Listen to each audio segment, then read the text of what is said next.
All right, it's 6:30, so we'll go ahead and get started. I want to welcome everyone tonight to our candidates night, the candidates night for the Anthem Country Club Community Association representatives. My name is Megan Hill. I'm the community manager for the Anthem Country Club Community Association. And I want to thank all of you that are here in person. We also have some residents that are joining us via Zoom. We did have some audio visual issues in the building today, which is why we are moving to the room. So we're making do with what we can and hopefully be able to be successful with our Zoom. We're planning to record this and then we will post it on our YouTube channel so that residents can watch it. For all of our candidates that are here, we cannot use mics in this room, so please just try to project so that everyone in the room can hear. I'm going to just give a quick rundown of the forum guidelines really quickly, introduce the candidates, and then we'll get rolling so that we can hopefully have time to get to any of the audience we have. So for the candidates, they will each be able to provide a 2-minute introduction. We will then move to some questions that have been pre-selected. We will go through each candidate. They will have 1 minute to respond to those questions. They will be asked of all the candidates, and we will start each question in a rotation, so not the same person is going first or last every time. We will then again, if time permits, allow for some questions from the audience. We do just ask that any questions that you have are something that can be answered by all of the candidates, not just addressed to any one particular candidate. And also please just keep in mind something that maybe is a future thing with Anthem or things that are going on, not something maybe just from the past that some of these individuals may not have been a part of or on the board to have a lot of information on. And then we will give each candidate 1 minute to provide a closing statement before we leave. The building, we do have some restrictions with time on the building, so I want to try to move as quickly as we can to provide a little bit of time after for anyone who wants to approach an individual candidate to give you that time as well. And then we have our wonderful timer here. Jackie is our executive. She will be timing each of those and providing a warning when you're getting close to running out of time and a stop. When you are out of time, we ask that you please respect those so that everyone has an opportunity to speak. I also want to just mention we do have one candidate who is unfortunately unable to be here tonight, but is able to join us via Zoom. So you will hear some responses from that candidate coming from this. We can't project it because of the AV issues we've had, but we do have someone joining us via Zoom that is a candidate. Just really quickly, the election timeline. We're going to have candidates night. The bios are already on the website, so you can access those. And the election will actually begin February 12th. We will be doing it electronically as well as paper ballots being mailed. The election runs through March 7th. We need to have paper ballots in our hands in the office by end of business on March 7th. Electronic runs through midnight on the 7th. And then we will verify the results of the election on March 10th with the help of our policy committee. And then the announcement of the election winners will be March 12th. So we will go ahead and get started. I want to just first introduce our candidates. So again, we have candidates that are running for the Anthem Country Club Community Association Board, as well as candidates running for the Anthem Community Council Board that will represent the country club interest in those meetings with that entity. So running for the Anthem Country Club Community Association Board, first we have Rick Kesselman, who is the gentleman that will be joining us via Zoom. We also have Bob Miller, Greg Strand, and for the Anthem Community Council, we have Kurt Linder, Dr. Brian Hester, and Dave Duckworth. So we'll go ahead and get started, and we'll give each of you 2 minutes to do your introduction. I'm just going to run in the order that we have sitting here. So I'm going to go ahead and start. Rick, if you want to kick us off with your 2-minute introduction, we can go ahead and get started. Good. Thank you, Megan. My wife, Fran, and I have lived full-time in Anthem for 16 years. Shortly after we moved here through today, I have been actively involved in volunteering in many different areas. I am currently a member of the ACCCA HOA Board of Directors, completing my 2nd year. Previously, I was a member of the HOA Board of Directors for 4 years and a past president. For 10 years, I have been a member of the HOA Gates Property and Patrol Committee. The committee helps and advises the board on our roads, traffic safety, and landscaping. For 4 years, I was a member of the HOA Policy Committee, where I proposed and drafted many policy documents that were approved and currently part of the HOA documents. And for 3 years, I was a member of the Anthem Community Council Board of Directors, representing our interests in the country club. My priorities are to continue the prudent, conservative management of our finances, to look to maintain the dues without sacrificing the soundness of our reserve fund and the quality of services we expect in the country club, to continue to improve the safety of our residents by actively working to keep our roads safe and addressing speeding concerns. And finally, to continue to properly maintain the conditions of our roads and landscaping in our common areas to ensure the continued beauty of the club and the value of our homes. I believe my broad volunteer experiences and contributions will continue to be a substantial asset to the HOA board and the residents. My professional background and experience as an attorney for 38 years and a municipal prosecutor for 12 years have also added value to the boards and the committees I have served on. I ask for your support and vote. Thank you. Bob? Hi, I'm Bob Miller. My wife Carol and I moved here about 7 years ago from Fort Myers, Florida, where we were in a development, a golf course development, about 2,500 homes, where I served on the board, the HOA board, as well as an advisory committee to the overall development. So I feel I bring a different perspective based upon my experiences with that history as well. Prior to that, before I retired to Florida, we lived in Illinois, and I was president of the HOA board and development where we lived outside of Chicago.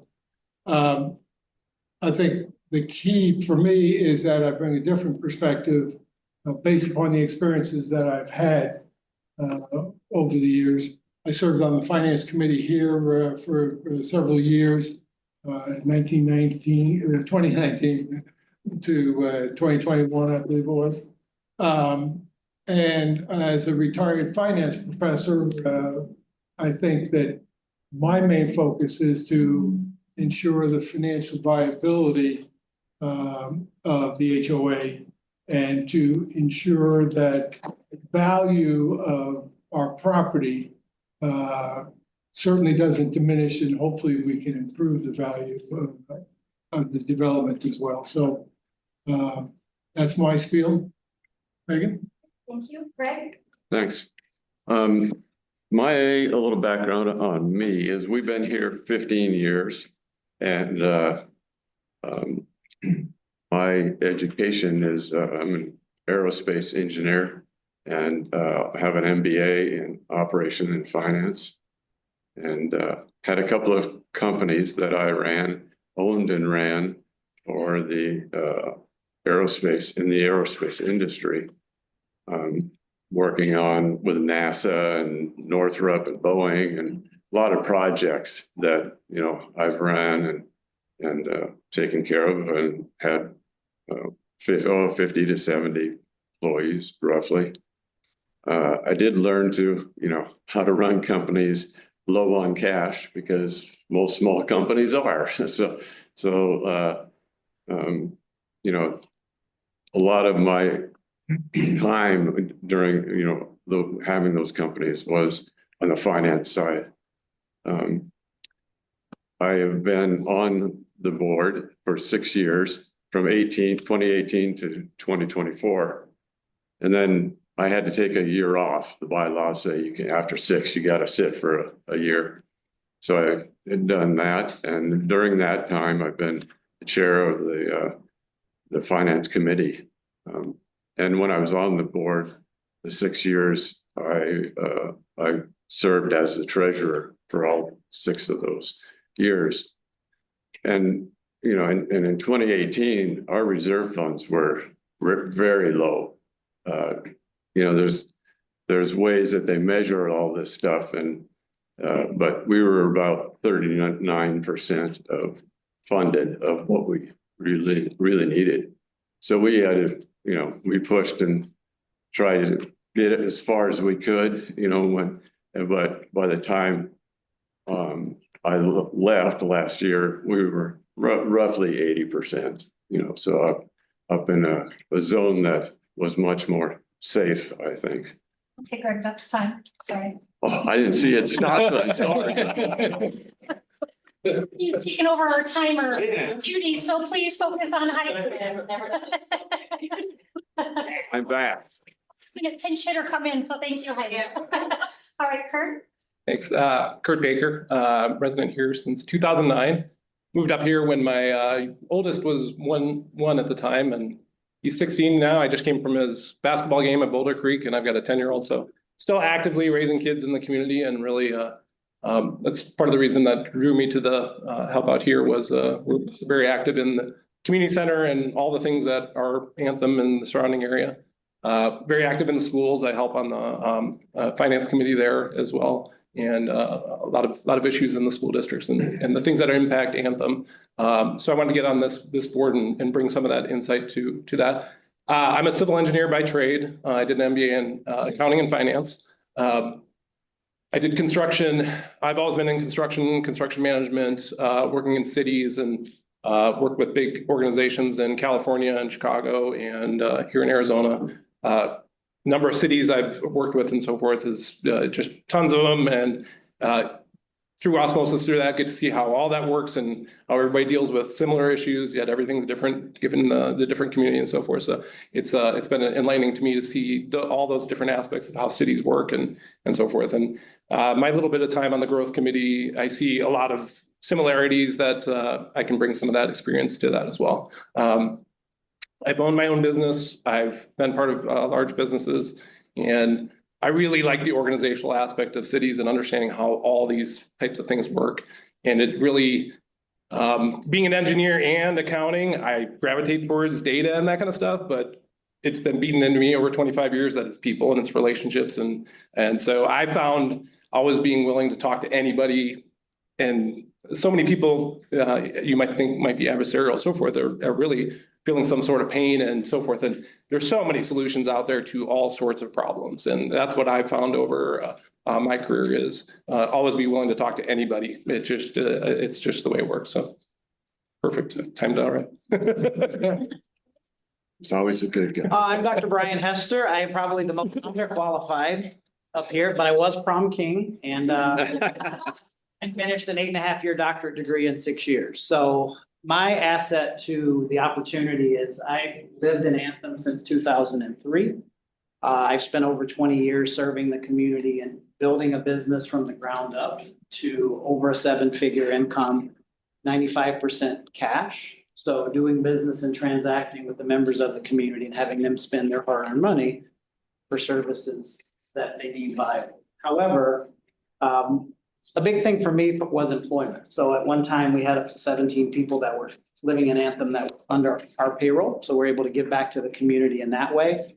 However, we spent most weeks serving over 700 people through our office. We used to own Back to Health of Anthem, my wife Des and I, and we operated that for over 10 years and transitioned that almost 2 years ago to another doctor and his wife. However, when you work in the community, you get to know people, and I've taken care of a lot of people in this room and had conversations with them. And my strength is meeting people where they're at, turning a little bit into a lot, really understanding what the needs are of the community from what we need on a day-to-day basis. Particular investments to the Santa Monica Canyon. And actually working to, not necessarily protect, but maintain the quality of life that we like in Anthem. We like that it's a safe place. We like that there's not traffic everywhere. We like that we can have relationships and go in the grocery store and see people and not be looking over our shoulders. We transact business. So, my goal, I want to step up now that I'm out of, won't call it the rat race, but so much responsibility with my traditional business, and then plug in, gain some of the experience that these gentlemen have under their belt by giving back and being a part of the fiber of our community and serving. Dave? So my name is Dave Duckworth. As the current Anthem Country Club Association Board President and ACCCA Growth Committee member, along with Curtis, I am keenly aware of the issues and opportunities confronting our community. I've decided not to run for re-election to the HOA, but rather to run for this open seat for the Anthem Community Council, because I feel this will be a better application of my business, public service, partnering, and collaboration skills and experience. One issue confronting Anthem is planning for the impact of the dramatic growth in our community, which I have already been deeply involved involved in, having been a member of the ACC Growth Committee last year and the ACC Amenities Committee the year before. I want to be measured on results. Through my small business and large business experience, I've always wanted it that way. And I have a proven track record locally, having improved safety and security, home values, financial health by listening to residents, building consensus, and taking bold action. I'm also a member of the Country Club Member Advisory Board and former member of the Country Club Wellness Committee. I've lived in Anthem for 9 years, Arizona for 27, graduated from Stanford in 1979, spent much of my career in the San Francisco Bay Area with companies such as IBM, Hewlett-Packard, and Sybase. 3 daughters, 7 grandkids, a wonderful wife, Kim, of 39 years. And we were also small business owners, having owned and operated Scottsdale Education Center for 12 years in Scottsdale before we came to Anthem. When I was elected to the HOA 4 years ago, my priorities were safety and security of the residents, protecting home values, and ensuring that our plans meet our budget. The results. I'm pleased to report that between the board of directors, the committees, and the staff, we've made great strides in resident safety, from increased traffic and speed monitoring to implementing joint initiatives with the Country Club General Manager, including increased sheriff and security patrols, to initiating a community emergency protocol, and most recently promoting resident fire safety and awareness training.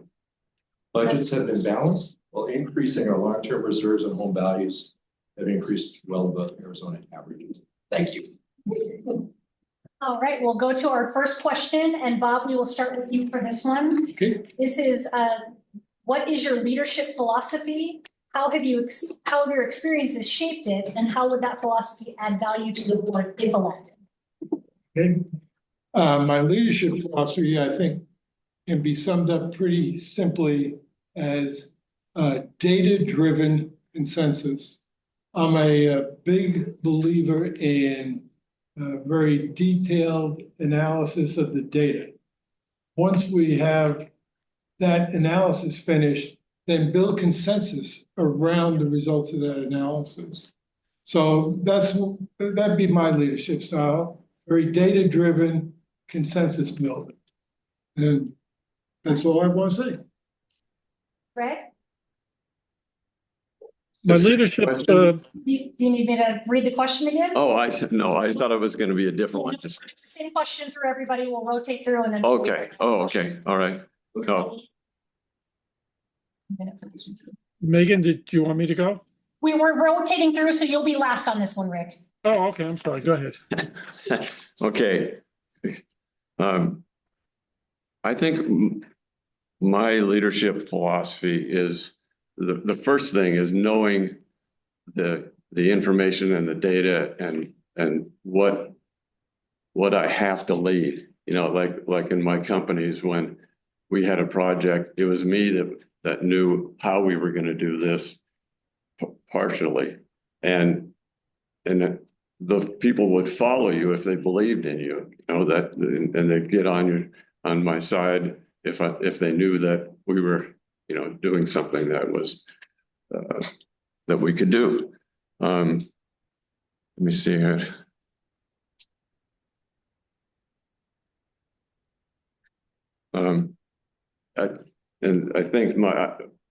I think anyway, I did have a good job when I was on the board for 6 years. I know Dave and I worked together for 3 or 4 years on the committee, and it was, you know, there was a lot of times when we had discussion and we had to bring up the different issues and discuss them. So I think that worked really well. Yeah, my leadership style, being an engineer and an MBA, I already kind of touched on it, is naturally I just kind of gravitate towards that data side, and it's just, and over time I had to learn that I got to step over here and go, there's people. You know, we're all about people. We're all about relationships. We're all about helping our kids, and we have pain and that kind of stuff. So the data informs us. The data tells us a lot of stuff. You can't do anything if you're not in business. So you have to balance a budget. You have to have the money to do things and so forth.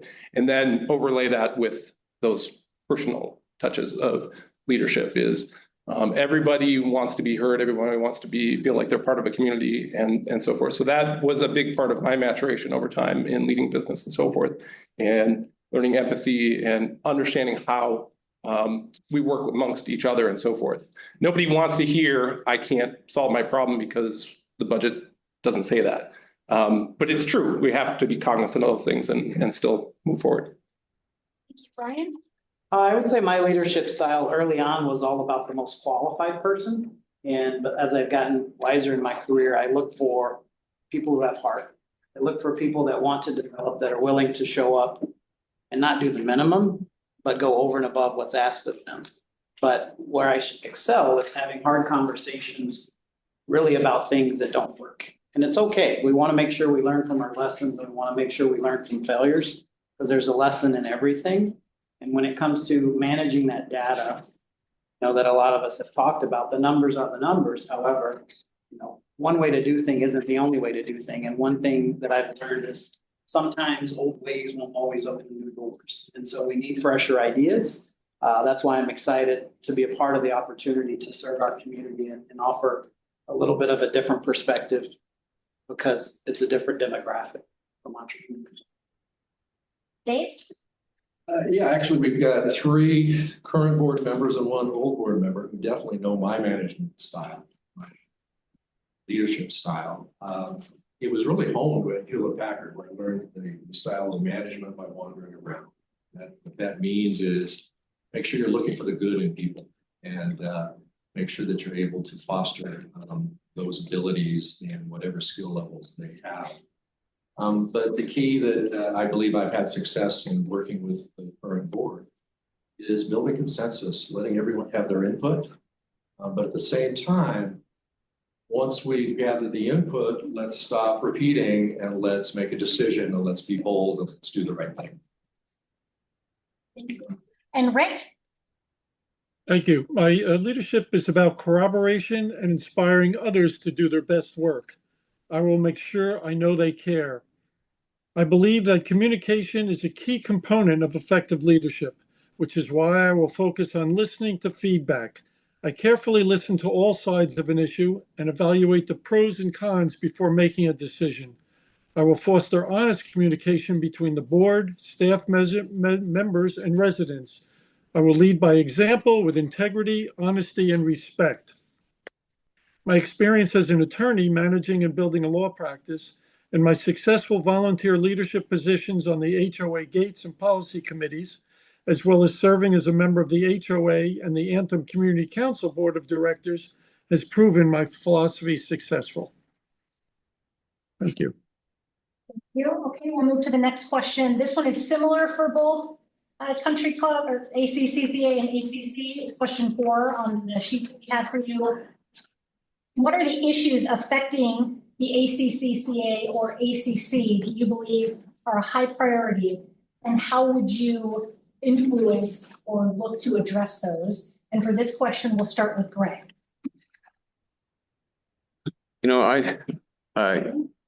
I believe that we don't have any huge priorities that or issues that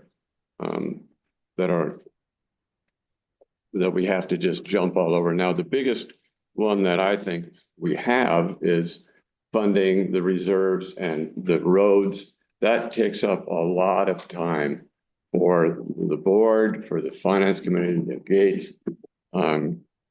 So that's probably the one that I would say is the most important. And I think when you say, how would you address it? Well, we've got 3 committees, or 2 to 3 committees the board uses to get information and to get ideas of how we can do this, all these different things.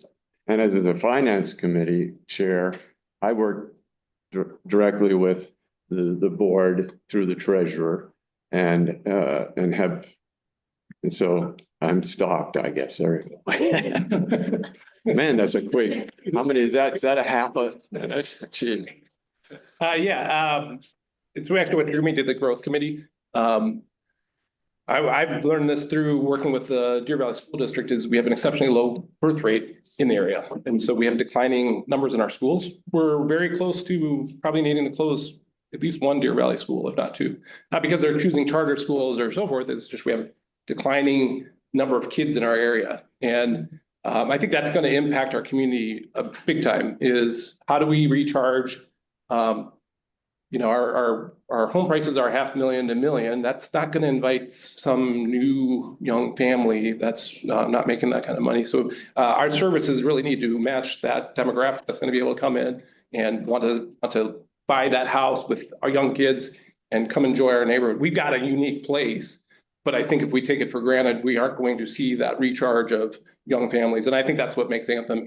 I've talked to a number of people in the country club. They don't want to live in a retirement community. They want to live in a vibrant community, mixed demographic and so forth. So that's a big issue for me. Ryan? Yeah, I would second what Kurt said. I think we've lost a couple of team members that they were married and they were a dual income family starting a career and they didn't have enough in the form of resources. They were working legitimate jobs, not minimum wage type stuff to stay in the community, and they were great team members.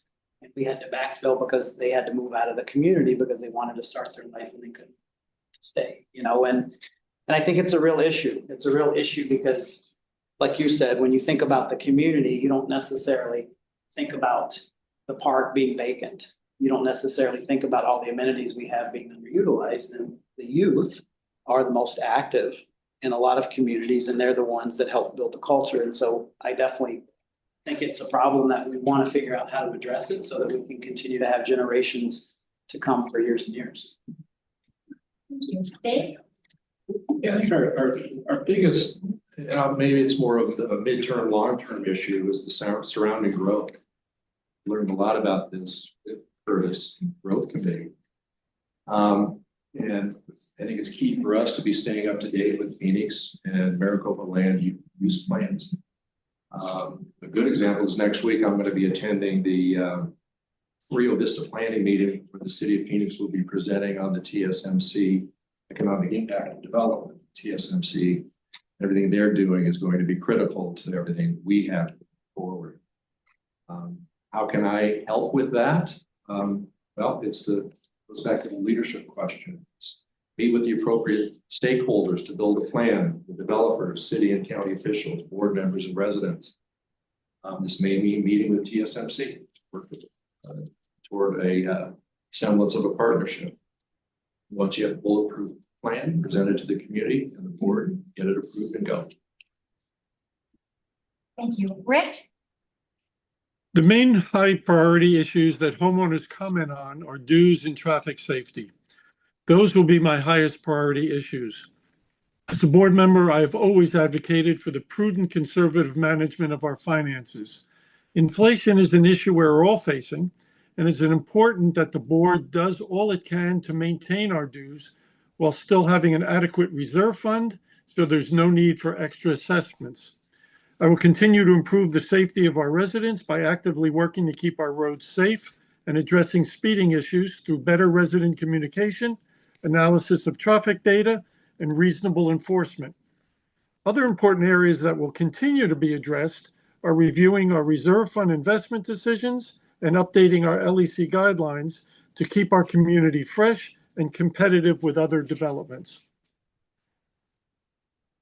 Thank you. Bob? I want to say real quickly, since all the candidates talked about their educational background, undergraduate electrical engineer, master's degree in mathematics, MBA, PhD in business area operations research. I used to teach those MBAs, so I know what they know.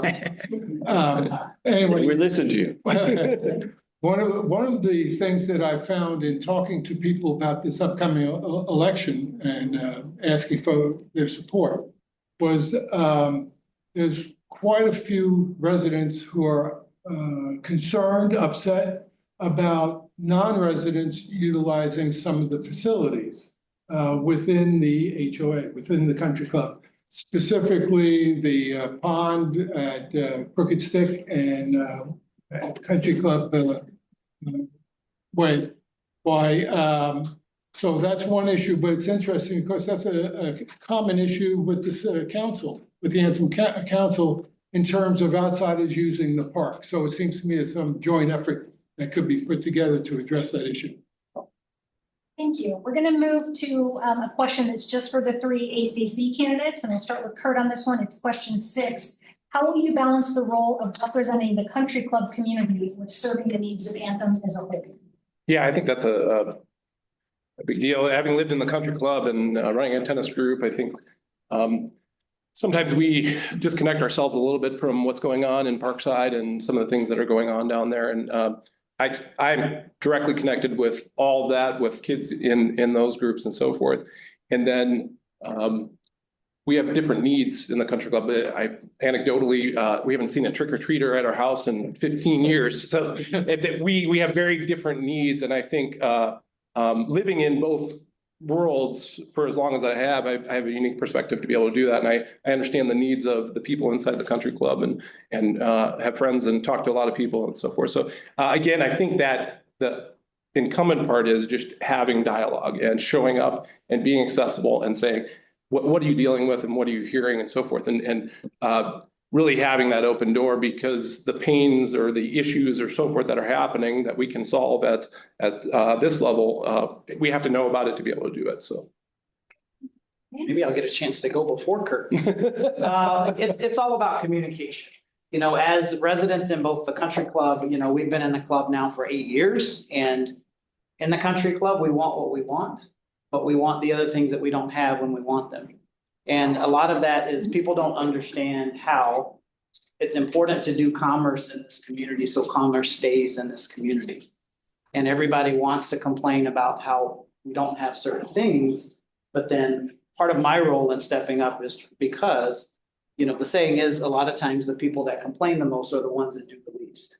And so if we're going to do something and we're going to make better choices for our community when it comes to things that we don't have, somebody has to take the initiative. And I just would like the opportunity to, you know, communicate that with people and continue to have that conversation, because ultimately that is what it's about. It's finding out what people need and then taking action on that. Dave? Yeah, I agree. It is about communication, but it's complicated. We've got Invited owning the country club amenities, the ACCCA managing the rest. We have Parkside and the village HOAs. We have the ACC overriding all that. What I bring to the table is I've got a really good relationship with Monty, the invited general manager, Aaron, the ACC executive director, many of the current ACC board members and ACCCA board members and staff. So I know a lot of people and I work very well with them. And I fully understand the needs of Anthem. And I think the way to view it is, you know, we solve Anthem and all boats rise with the tide. Look at it that way, it'll work well. Thank you. We'll move to a question that is just for the ACCCA candidates. Rick, we'll start with you on this one. It is question 5. How have you advocated new ideas and handled resistance?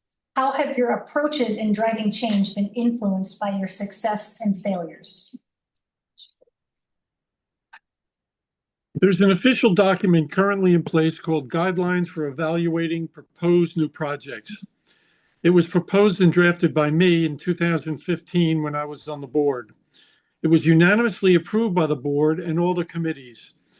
This procedure has worked extremely well and ensures the committees and the staff are spending their time and effort working on projects the board has approved and finds valuable. In my new idea proposal, I would submit all of my research, reasons, and how it would benefit the HOA and its residents. I would handle resistance by first listening to the voices opposed to the idea. I then may drop advocating for the idea or reevaluate my approach to try to convince those in opposition the value of accepting that idea. Finally, you accept the decision of the majority. My successes and failures always influence your approaches to new ideas. You learn from the past and apply that knowledge in the future. Thank you. Thank you. Bob? When I was on the Finance Committee back in 2019, 2020, 2021, in that era, why I did a detailed analysis of the reserves that the club sets aside, the HOA sets aside to meet future obligations, mainly the roads. That's the biggest expense we have. I did a very detailed analysis, and like I said, my style is data-driven consensus building, and I worked with the finance committee trying to get them to buy into the package. Some did, some didn't, because my proposal was to actually stop any increases in fees that residents were paying. I believe there's more than adequate capital available to meet the future demands, and we'll take up that battle once again. Thank you. Greg? Well, one of the words here in this question is to handle the resistance. That was kind of what I saw the first 6 years, 7 years that I've been involved with the board is the budgets. You know, that's where it's the money, you know, I mean, that drives everything. And we had to have a lot of discussions on those for, you know, coming from the committee, the finance committee, and going to the board, and as a treasurer going back and forth, and we still are do it. But it's a good way to do it because there's a lot of discourse in there and a lot of communication, and you know, we worked that out. So and you know, my personal drive in there is to keep the dues down so that, you know, everybody can stay at, you know, where they are in Anthem, and I guess I saw the stop sign this. I mean, it's twice as fast as when we were doing.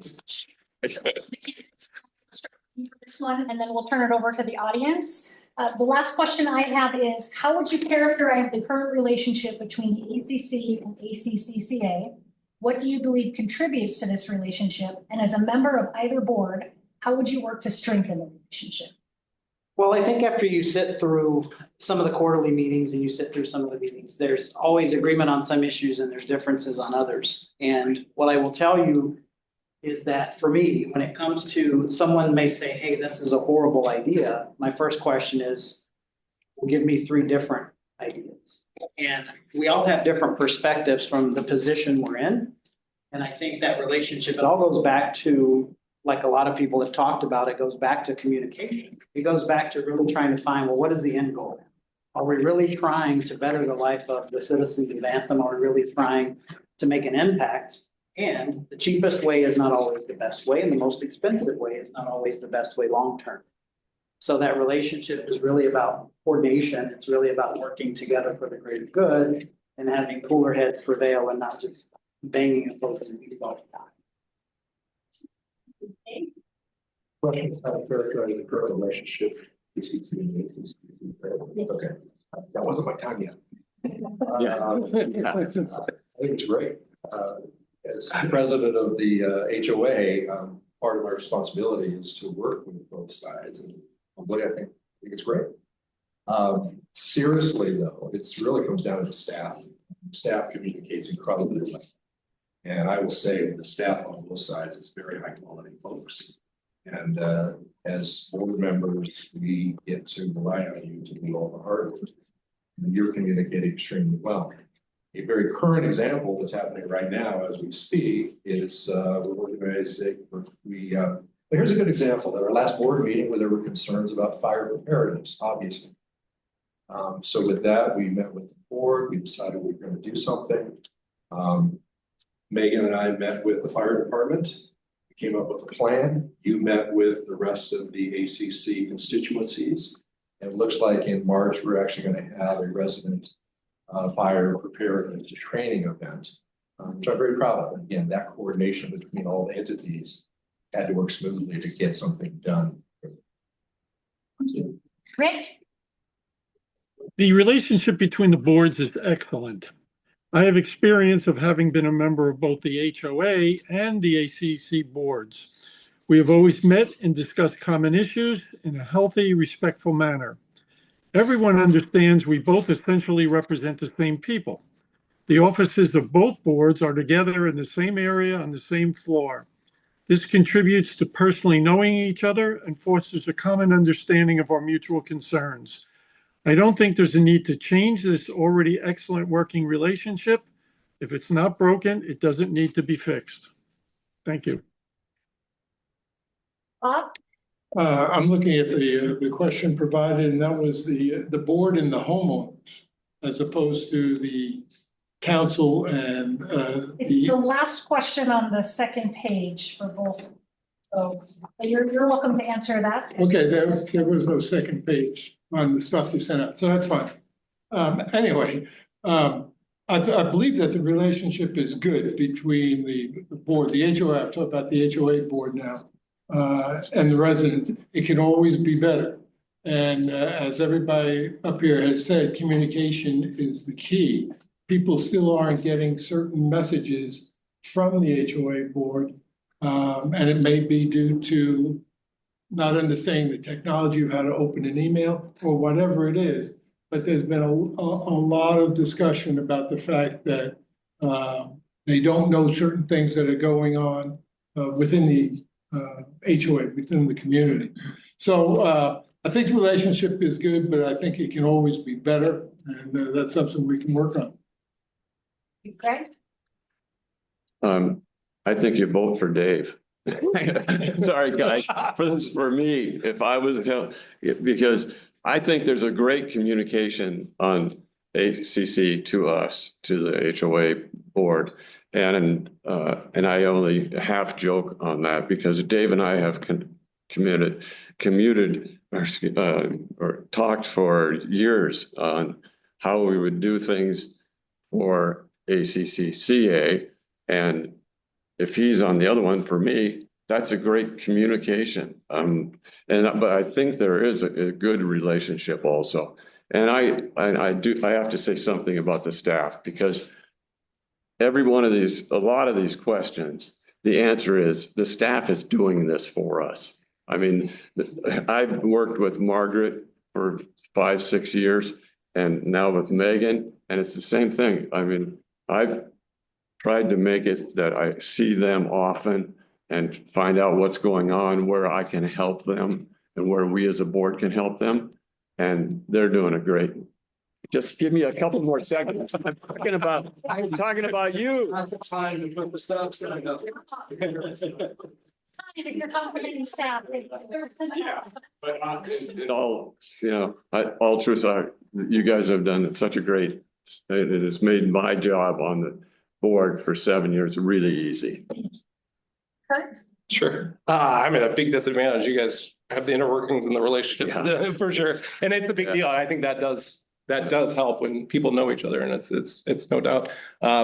So I won't even try to speak about that relationship. It sounds like it's great, and we've had great experiences. I think we have a well-run community in general.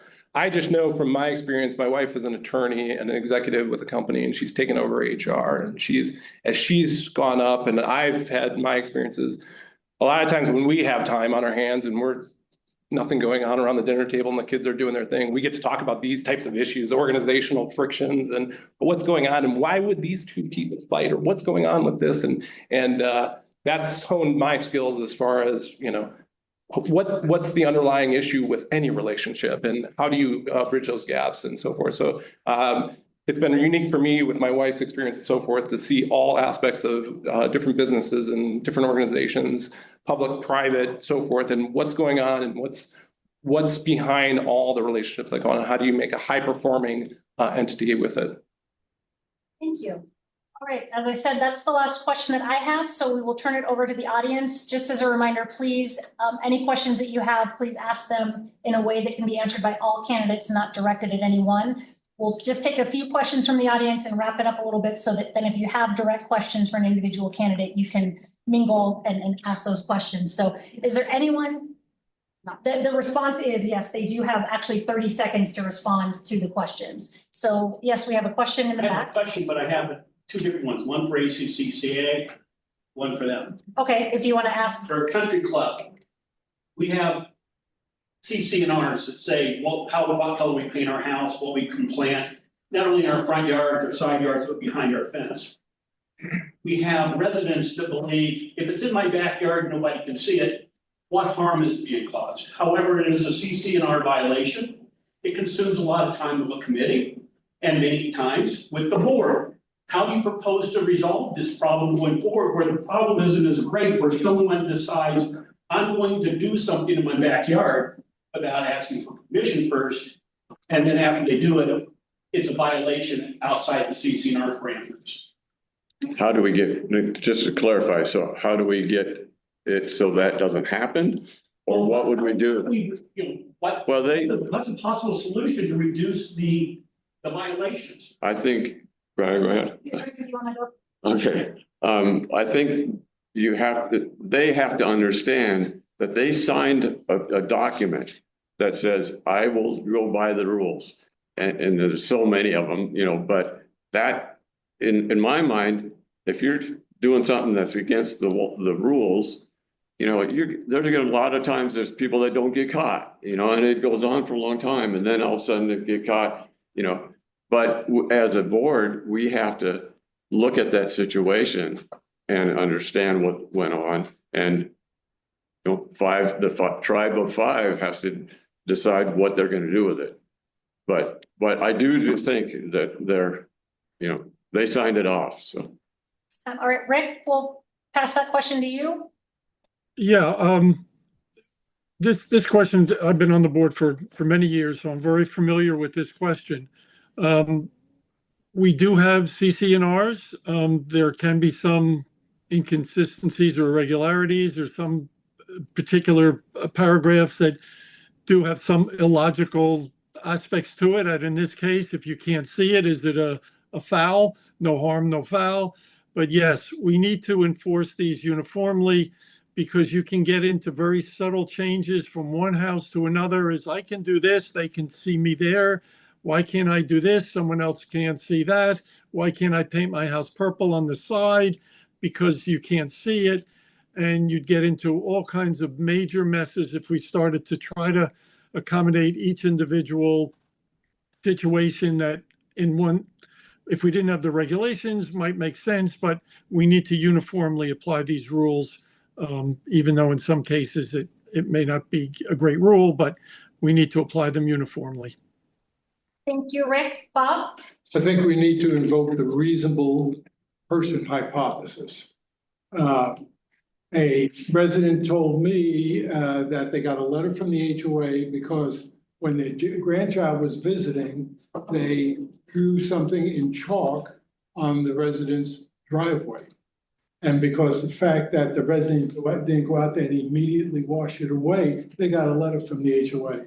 I think that's not right. So that's why I like to call it the reasonable man hypothesis. Stop. Thank you. Thanks. My question for ACC candidates is growth. Several of you have mentioned. With the growth, as a resident, my concern is that our wonderful amenities, which are the best amenities north of the Loop 101, are going to get greater demand. Those that live outside our community are going to want to play soccer, are going to want to join the swim team. They're going to want to use the facilities. Clubs may come in and say, can we form a league on the basketball court? All these things put greater demand. I'm not concerned so much about the cost of keeping them up, but more about if a pickle league starts and you grow it, residents aren't going to be able to play pickleball at the community center or swim laps like I do or play basketball because leagues from out and the growth of those leagues from outside residents that live outside here don't have a problem paying fees to join, but it'll create a greater demand. It's great to see growth in the Little League soccer league, but that takes space up. So how are you going to resolve this growth challenge? Dave, we'll start with you. Well, I was on the amenities committee with Barb, and as we've learned, it's a very, very hard problem. Because on one hand, we have to control the use of the amenities. On the other hand, we want people to come and visit, go to the Veterans Memorial, other things. So it is a huge challenge, but I will tell you, the ACC board is on top of it and trying to figure out every way possible to make that successful. The other side is with growth, getting in early with future developers, future developments, TSMC and others, to make sure that they're building their own amenities So it will take some of the traffic that's going to force its way up into our parks and services. So that's another key to the answer to that problem. You've heard? Yeah, I think I've lived it a lot, and I think I could go on for days about it. What I do know is I live on the east side, and that's such a well-defined border over there. You understand what's going on over there. Our biggest issue is going to be what's going on the west side, because that's where Phoenix is going to come to our doorstep. And we will just essentially disappear into Phoenix if we don't get involved in what's going on over there and be part of that. And I think there's a really great opportunity to have partnerships with developers and so forth, maybe expand Anthem, or at least have some partnership where that becomes a well-defined area over there and we have agreements with them. Brian? I'll be the first to tell you, I don't understand everything about the registration process to use our amenities. I know in other things that I've been affiliated with, the people that they were designed for initially, we've set up priority registration and given them the opportunity to have first crack at it, so to speak, and then open it up to other people that didn't have priority registration. So that may be something that's already been done on the registration side, but that is one way in my mind that it could help put the residents of Anthem first and give them first option. And if they don't take it, then they have nobody to blame but themselves. Thank you. Anyone else with a question? Yes? So I want to make sure the 3 people sitting here for the ACCCA, are you currently serving? Oh, I'm sorry. He's ACC. On the board is currently a board member on the ACCCA. Okay, and then these 3 are just running, you're not currently There's 2. serving? Or these- No, I'm the chair of this finance committee. Right. So I'm on my year off from the 6 years that I served. Okay, that's what you were talking Yeah. about earlier. Yeah. Okay, so I wanted more specificity out of you tonight. I heard a lot of general this. How do you feel about this? Do you use the staff properly and all that? You're professionals, I'm expecting you to do that, all right? But what I want to know is what happened at the first gate over here going into our club. 7 months, I believe it is. And people have called, people have stopped at the office up here. No one's getting any answers, specific answers. What happened? And if you don't know the answer, then of course, I just want to know how you would have handled this. We paid our dues, we did everything. It sat through all of our holidays. It looked like a piece of garbage sitting there. And just today, they got really busy and put more boulders and stuff in. So I want to know what you would have done with this. The man here on the screen here, he's currently serving, is that correct? Yeah, he should have an answer for us. I checked with the Secretary of State's office because all HOAs come under the Secretary of State. If we ask a question, you have to provide us with an answer. It's that simple. Otherwise, you go to their ombudsperson and file a complaint. So I think we would all like to have that answer tonight. We can, we'll start with Rick on that, if you're able to hear that question. I was, and it's certainly a good question. It's come up for quite a few months by quite a few residents, and I'm well aware of the issues. The simple answer, or the clearest answer, without going into extreme details, is there were major delays and problems with getting Maricopa County officials who had to come out to inspect the various progress for electric and construction issues where they had to give permission to continue and get their approvals. But in today's world with Maricopa County, as with so many other places around the country, there are very few inspectors for thousands of construction projects all over Maricopa County. And one of the major reasons for the delay was them not getting out here in spite of many calls, not only from the contractor, Arrowhead Pool Company, but from Megan and Margaret, I believe before that, to try to get them out here, get responses. That was the major reason for the delays in getting responses as to what needed to be done to get our approval so that they could continue the work. It has now been obtained, the approvals, and as you stated, you've seen construction by DLC, who is doing the landscaping, has been working out there to complete the landscaping, which primarily is the last part of this project. And so, yes, it's been frustrating for everybody on the board and the staff to get this project moving quicker. It was supposedly done months ago, Wait, but sorry, the that's major time. issue, okay, but the major All right. issue was with Maricopa inspectors. I have a response to that though, Mr. Kesselman. I'm sorry, we're asking questions of this. If you want to talk about this directly and have some additional questions, we'll do that, but I want to give time to each of the candidates. So Bob, if you have any response. My only response is, because I was not involved in any of that, is why was the project undertaken in the first place? They said a leak. Yeah. We were Okay, told it was a leak and a cleaning. All right, then if that was, okay, Greg, we'll move on to you. Yeah, I'm not on the board anymore, so I don't have all the details of what went on. I do have some because I've talked to the staff and asked a lot of the same questions. But, you know, moving the county, I mean, I flip houses, you know, not here, but in other places. And it's always scheduled, but, you know, that runs it from the counties. And they don't have enough people to help. So honestly, I mean, the landscaping people are tremendous. We have had them for years. So it's not them that did anything. There was, as I understand it, I'm going to go out on a limb here, but the original plan got screwed up because there was a pump or something that was not in the design, had to come out and be changed out, and tripped all the permits again to get it out. And you know, I actually was, you know, thinking about that on the way in, like, we're going to hear something about this gate. And you know, and I just have to, you know, put my nose in there. And but those are what Rick said was all what I've heard before. So It should have been a simple reply to us then. Anybody calling in here, any number of us.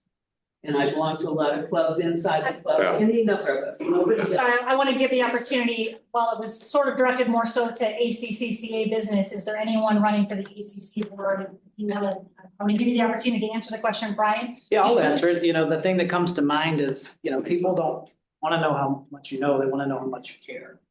And it's okay to have delays, but living in the club, you know, communication is key. And I think we could have done a better job, or meaning the country club could have done a better job of communicating and just being honest. And then once they realized that it was going to be an extended delay, especially through the holiday season, you know, you could have taken that fencing and had some kind of, you know, mural just painted on it or something to create a smooth over for the eyesore. But I don't think there was enough solution oriented thinking. Everybody just kept waiting on the permit. We're waiting on the permit. We're waiting on the permit. Whoever waited on a permit, you know that it could be 2 weeks or it could be 2 months. However, at the same time, we never moved from notifying the residents from one deadline to the next. Okay, well, it's in with the county. We'll give you an update in 7 days. You know, that never happened. It was an update, but then it was followed by a lot of silence. And I know a lot of people were frustrated by just not getting answers, you know, because that's all people want. Kurt or Dave? Kurt, you want to? Yeah, I can chime in. I wouldn't talk particulars, but I was at one of the meetings and we talked about a procurement of the pickleball courts and we got no bidders and, you know, all these things. And I'm like, And I knew the guy that built the pickleball courts the first time. I'm like, hey, did you ever get talked to about this? And he's like, nope. And it's not to anybody's fault per se, but construction is a difficult business, to be honest with you. And I hate sticking my nose out because I've been in it, because I call it adult daycare sometimes because it's tough. And there's a lot of people that are not coming through on deadlines and permitting issues and so forth. But there is some knowledge that has to be coming from the industry and knowing how to navigate some things. It's never magic. It doesn't, I couldn't produce a permit like that, but I've been in that seat a number of times and there's all sorts of ways to navigate and do that stuff. And we are not a true city, so we don't have that internal knowledge. So I think there's opportunities to supplement some of the things that we are doing with some knowledge in the industry. Dave, did you want an opportunity? Not really. I mean, Rick covered it as well as anybody could. You know, we got caught with Maricopa County. We kept expecting approvals every day, every week. I do know for a fact that we tried to communicate regularly. Every single newsletter that went out, there was an update on that eyesore. No. Well, many, if it wasn't every, because we were trying very hard to communicate, but we got caught with Maricopa and. But nobody upstairs had the answer at that front desk. Nobody, when people made phone calls or left messages, nobody returned those phone calls. Anyone else with a question? Yes. I'd like to piggyback on your comments. I was driving into the club on a day that they took down the covering on the fence and you could see what was supposed to have been done. And right at that point, you knew that there was a problem. It did not look good. You couldn't see the Anthem Country Club sign. And I mentioned that to both Megan and today. Somebody screwed this up. And I can't find anybody that wants to take responsibility for that and tell us. As days go on, we keep adding more dirt, more rocks, more cactus. We're covering up the sign all that much more. So the response seems to be, let's raise the country club sign up. God only knows. Pray to you, God, what kind of problems we're going to run into there. I think there's a lot of responsibility that needs to be passed on to the residents. Tell us what's going on, what it's costing us. I think the cost now is going through the roof. Those are my comments. I don't know that there's really. I think I'm happy to speak with any of you related to that unless there is a candidate who wants to speak to that. well, I don't want to speak to it because I don't know enough, and that's the worst. But I think this is a staff board issue, not for this meeting. I mean, I do think. I ask you how you would deal with it though. If we elect you, how would you have dealt with it? Well, I would just say that I've worked in California, we're in rail construction. We had to go condemn houses and do eminent domain. And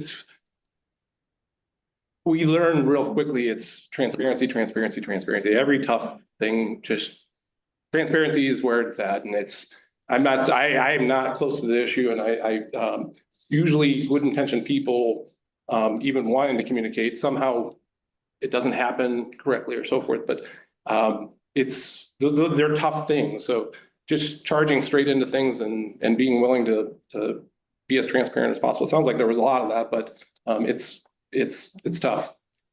I think the important part, from the outside, because I've been asking, okay, where is it? Is the communication. That's it, you can't hide the bad news. Because it's going to come out and bite your butt. So I think that I can't say exactly, but if I had it all to do it, I'd do that. But, if I could. Any other candidates want to make a comment on that? Well, I'll address it also. I'm currently on the board, so I'm not going to duck this. Yes. From what I'm hearing, perhaps better communication to the members of our HOA as to there's some additional delay, as we all see when we drive into Gate 1, and talk to them about the problems we're having with Maricopa County. And every couple of weeks or so often relay that. And that probably could have been a better thing to do in hindsight. But as every day went by over several months, hoping that they would be there and give us our approvals, it didn't come up in our discussions, and perhaps it should have, but it didn't. So, nobody's perfect. Nobody's hiding anything. It was out there. You could see everything. And so, yes, to the extent that I apologize to that lady on behalf of my being on the board and not saying, hey, we should get more communications out. I wasn't following day to day what communications were out or not. But perhaps we could have done a better job in that regard. And for that, I will apologize. I think it's important to make sure that we communicate with the residents. And I think that the board should be I think that's fair, and I would agree with what Rick just said. I think we also got caught in the transition between Megan and Margaret. Not to put any blame on the staff, because that's not what I'm saying at all. But we had Margaret, who was running the project, and then she left. And then we had we had a little bit of overlap. Megan came in. And the board meets monthly. And that's when we address issues. And so I think this, I won't say fell through the cracks, because it did, because every time we met, we discussed it. We're trying everything we could, even talking to our attorney to get to Maricopa County. So we came up empty. We failed in our communication with Maricopa County, and couldn't communicate it better, obviously. We've got time for maybe one or two more, yes? Yeah, mine's a quick one. So it's just of the ACC candidates. How many council meetings have you attended in the last 12 months? Start with Kurt. Yeah, that was on this list and I was afraid to answer because I don't go to a ton. I've got 3 boys and I'm pretty active with them. It was explained to me in Deer Valley Board is most people to show up when something's irking them. So I kind of pay attention when an issue that is close to me. So I wouldn't try to say otherwise that I'm really active with what's going on with the board. But that being said, I am very active in the community with all the schools, with all the activities, the community center, all sorts of things. I'm trying to get it. Have you attended any? Yes, yeah. My Yes, question yes. was just how many? But and part of my work is trying to get like a youth sports board going and things that I know that we need here and so forth. So yeah. Right? How many? Yeah, how many? 3 in the last couple of years. I've attended 2 and watched a couple of the online recordings because of scheduling conflicts.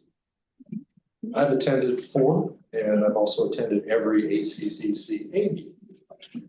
And just to give the candidates, all the candidates will ask that of the ACCCA, how many ACCCA board meetings have you been to? Bob, if you'd like to answer first. I've won this past year. I know where the sausage is made, so I didn't have to go. The quarterly meetings are more for show. And I'm not going to waste my time. All right, Greg? I'm somewhere about 7 or 8 out of the year, including all the quarterlies, and because I give presentations too in that. And then when I'm not, the ones that I have missed, generally Dave and I have communicated on the telephone and said, Dave, okay, what's going on?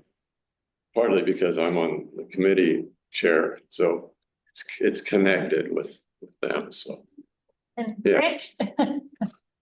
I've attended all of the ACCCA board meetings in the past year, as well as all of the Gates Property and Patrol Committee meetings, of which I am the liaison from the board to Gates.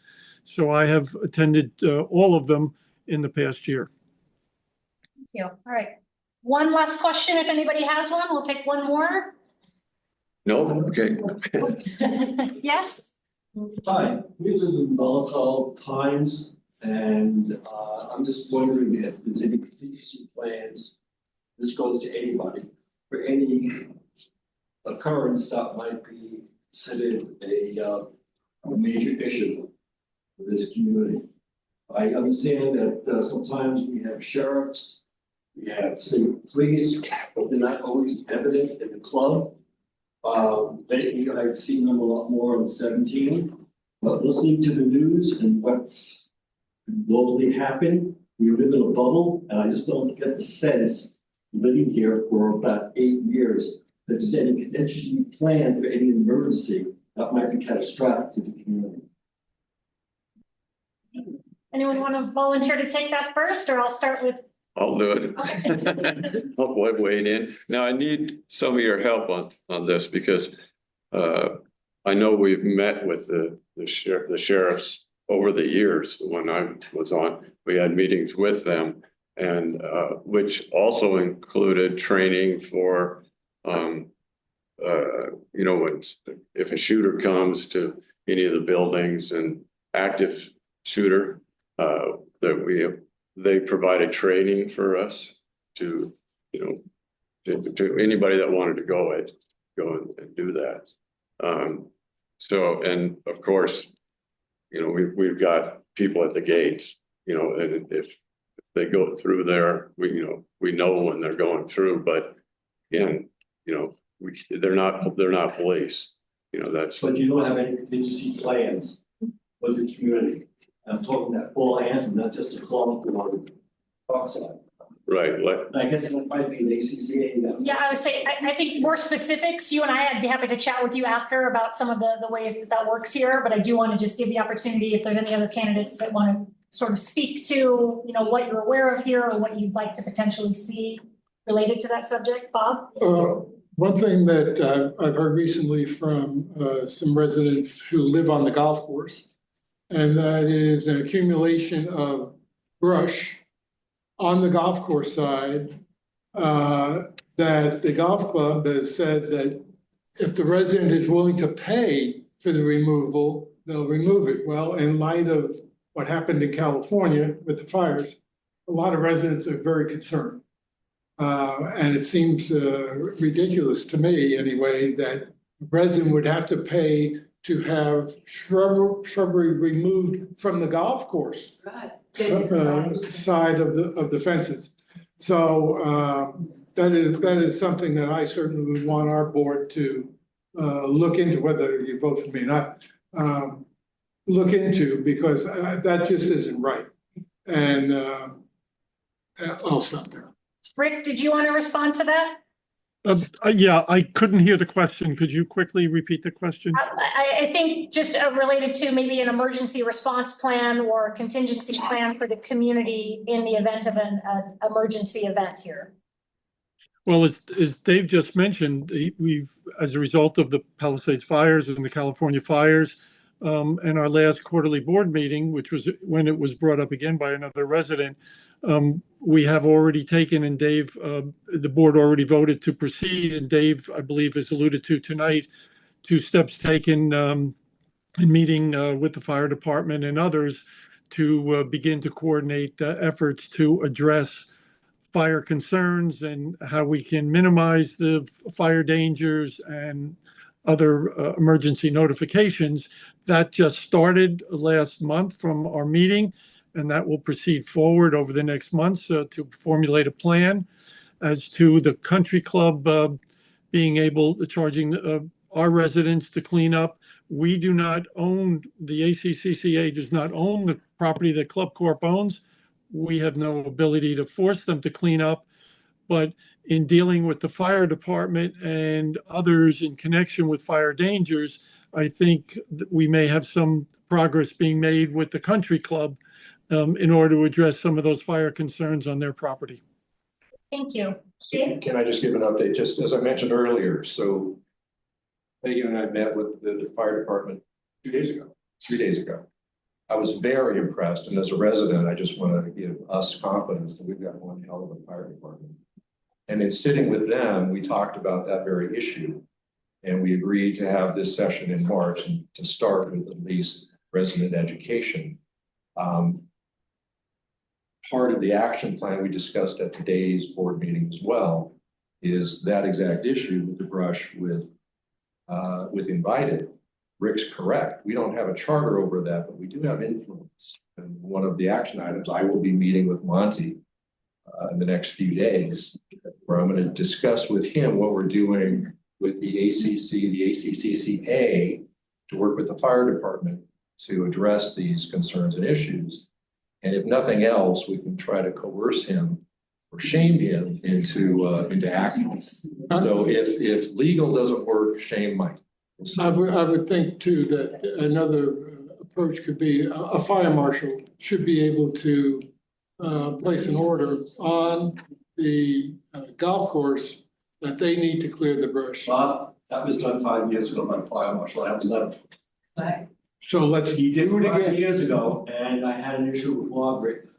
Was I was trying to get the brush, I live on the 12th fairway, and the brush was cutting through my new fence. I was concerned that the fire issues, and he sent me a letter and he sent it to Margaret, and he said that the club is responsible, doesn't care whose the party is, make sure that the brush It's not going to be anybody's view fence, it has to be at least, I think, 3 to 5 feet away from that. And that was a requirement, sent that letter to Margaret, and she had a crew come down and clean up the whole 12th fairway.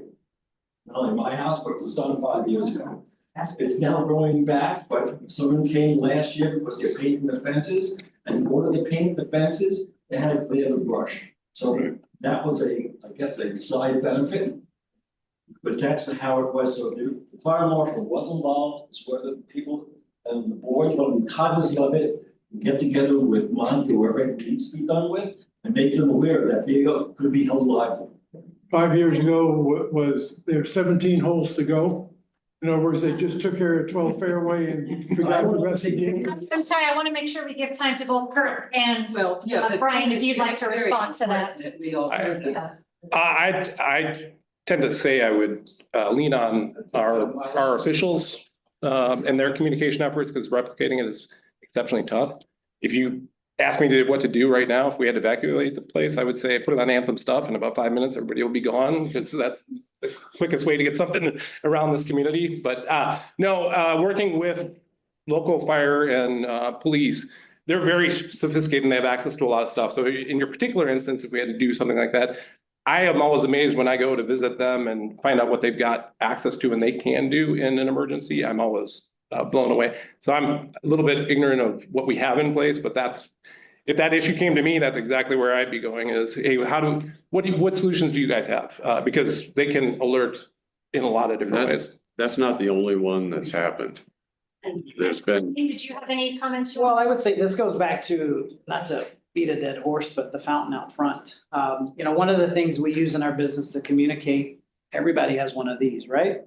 So we use a texting platform. I can send a single text to over 5,000 people at once. It costs me $200 a month to do it. And it's an individual conversation that only comes back to the person who sent it. So there's a lot of different ways to increase communication.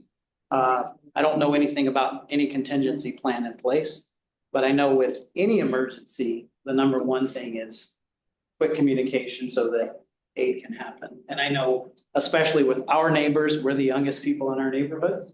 And so, our neighbors are not always the most tech savvy, but everybody's on this every single day. All right, great. We're going to go ahead and turn it over to closing statements. So Rick, we will start with you. You have 1 minute for your closing statement. Okay, thank you. I believe I've exhibited a strong background of leadership and accomplishment that I want to continue to bring to the HOA board and our residents. I have always had respect for each resident and a common sense approach to working towards solving problems. I look forward to continuing to bring my past and present experience to the HOA board. I want to keep Anthem financially sound, safe, and beautiful, so our country club will always be the best place in Arizona to live. Thank you. I ask for your support and vote. Thank you. Bob? I guess to sum up, I'm a doer. I want to get in there and mix things up. I don't like the status quo in a lot of situations. And I see a couple existing within the country club. So I'm asking for your vote. If you want a change agent, I'm your guy. If you want status quo, I'm probably not. Thank you. All right.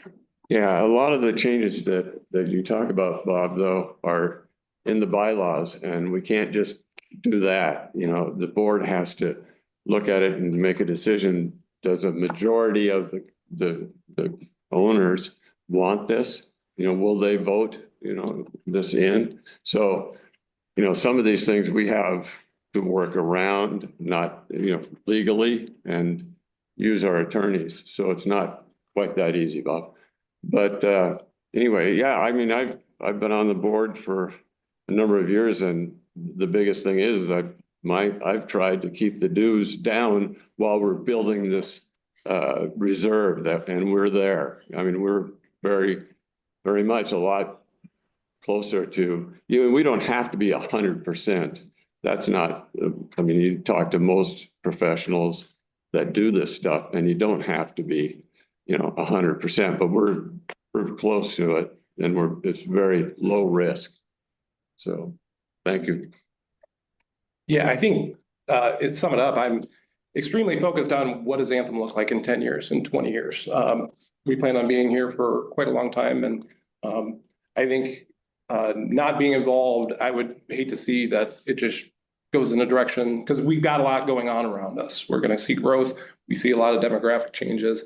And I think there's a really great opportunity to go in and make sure that we are part of crafting what it's going to look like in 10 to 20 years. What I'm really enthusiastic about, we've got great candidates and people are enthusiastic about being here and so forth. So I think we're in great hands and being around it. Serving on the growth committee, we've got a lot of talent there, and it's been really enthusiastic to me. I come from a very civic-minded family. My grandfather served in Wisconsin County Board for 70 years and never wanted to go serve at the state or the national level, because those are the issues that are local, and that got passed down. So in a way, I feel like now's my time to start giving back and find every opportunity to do it. And I look forward to people that are willing to support me. Thank you, Brian. My closing statement would be, when it comes to the community, and the thing that's really, really frustrating is that, here it is, this is about the candidate serving this community. This is the same conversation, how many meetings people come to, but we don't have enough people that are advocating for our community as a whole. So what I would say is, no matter who you decide to share your support with, talk to your neighbors, talk to your friends, get this way above forum when it comes to serving our community, and get people to show up and ask hard questions. And I think as a resident of Anthem, every time the HOA dues raise, it's not a matter of raising it, but what am I getting for what we're raising it for? The money. And when we talk about that, people are always willing to pay more if you give them something. We don't want to pay the same or pay more for the same thing. And I think that's where a lot of frustration comes from. So a vote for me is just a fresh perspective. Like I said before, I'm not the most qualified when it comes to experience of serving, but I am very approachable. I've got a good head on my shoulders when it comes to thinking outside the box. Dave? I just want to thank everyone for coming. And the fact that you're here says you're as passionate about Anthem, this community, as I am. We're all volunteers up here, or soon to be volunteers, depending on what happens. And I can't tell you how many people I have run into who are just absolutely thrilled to be living in this community. We have issues, but we are amazingly well run, thanks to both staffs between all of the HOA communities. These people are really impressive, very good people. But I want to continue doing my part to continue the good work within the community and just continue to help the Anthem experience. So thank you for coming. Thank you. Well, that'll wrap up our Meet the Candidates night. I want to thank everyone that joined us on Zoom, and thank you, Rick, for joining us. All of the candidates, thank you for your interest in running and being here this evening. Thank you, Megan. Yeah, the building closes soon, but we'll give a little bit of time if you have questions specifically for the candidates. Thank you. Like, Thanks,